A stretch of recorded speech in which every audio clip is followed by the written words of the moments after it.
In the 1720s and just before, the area that we now know as Germany was a mess. The Holy Roman Empire had just fought the 30 Years' War in the late 1600s between them and Sweden and France and a little bit of Spain. However, the area of Western Germany was the battlefield, and there were armies still marching to and fro, tromping around the area that we call the Palatinate.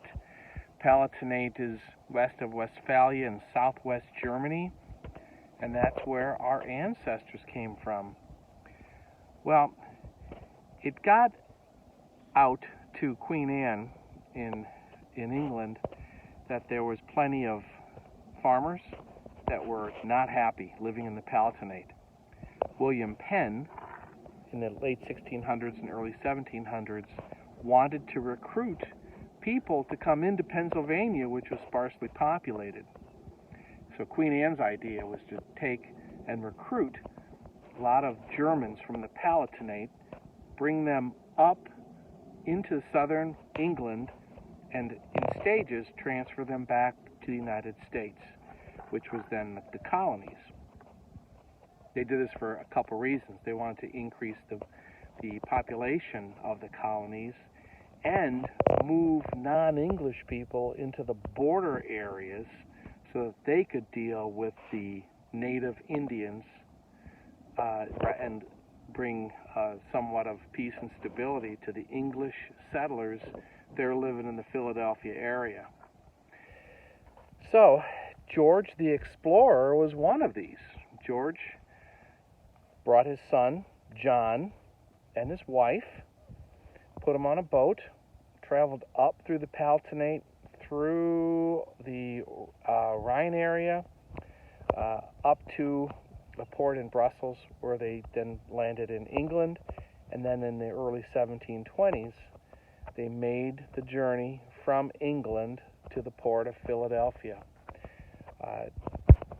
When they landed in Philadelphia, the scene was typically described as being one of bells tolling in the town of Philadelphia. A lot of the people that were on the boats could not afford the trip.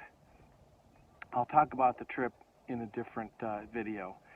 But some of the people could afford the trip, some couldn't. The ones that couldn't actually then had to become indentured servants. People from Philadelphia would hear the bells tolling, and they would go down to the wharf, and they would see all the Germans that were getting off of the boat.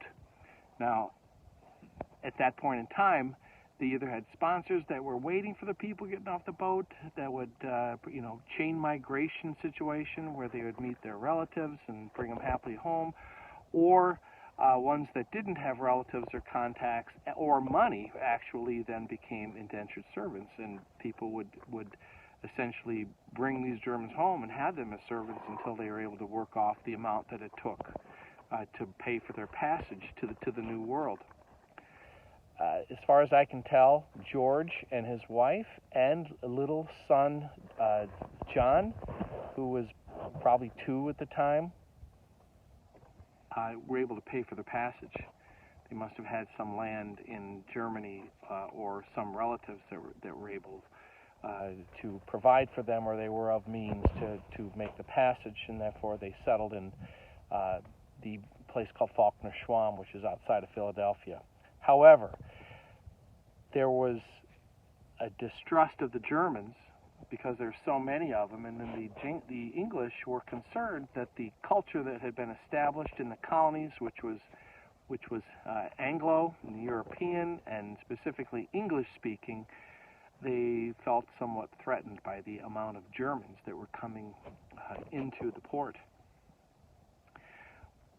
The English disembarked the Germans, and the first thing they did was brought them into the courthouse in Philadelphia and made the Germans say as best they could in whatever English they could, or simply sign with an X or their names the oath that they made them say to essentially claim that they were now part of Great Britain and to disregard any prior allegiances that they had with the Palatinate.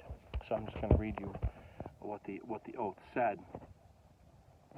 They were forced to say this: "We, subscribers, natives and late inhabitants of the Palatinate upon the Rhine and places adjacent, having transported ourselves and families into this province of Pennsylvania, a colony subject to the Crown of Great Britain, in hopes and expectations of finding a retreat and peaceable settlement therein, do solemnly promise and engage that we will be faithful and bear true allegiance to His present Majesty King George II and his successor, King of Great Britain, and will be faithful to the proprietor of this province, and that we will demean ourselves peaceably to all his said Majesty's subjects, and strictly observe and conform to the laws of England and of the province to the utmost of our power and the best of our understanding." They signed that, and then they were left to their own devices.